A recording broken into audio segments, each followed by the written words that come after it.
not making more than the minimum payments on your debt, even when you know you can afford to do so. So when it comes to paying off debt, the biggest hurdle that keeps people in debt is compounding interest.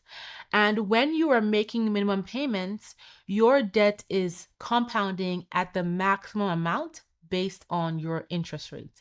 And so every amount that you pay beyond your minimum payment helps you reduce your principal balance so that the next time your debt compounds at whatever interest rate you have, it's compounding on a lower principal balance.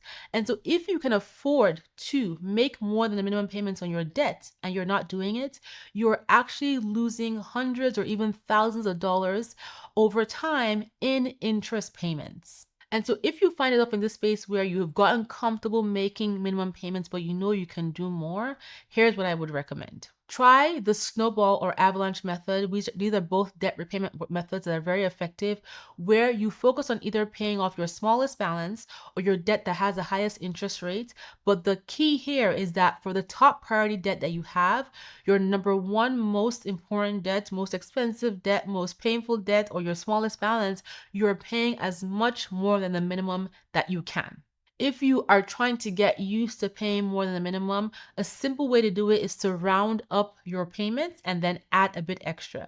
So round up your payments to the nearest dollar and add another $20, add another $50, add another $100 to help you pay more than the minimum and get used to making that more than the minimum payment. And then if you don't necessarily have the income to make that extra payment beyond your minimum payment, think about applying things like refunds. Like if you bought something but you returned it because you don't need it, you don't want it, you don't like it, put that refund money as an extra payment on your debt.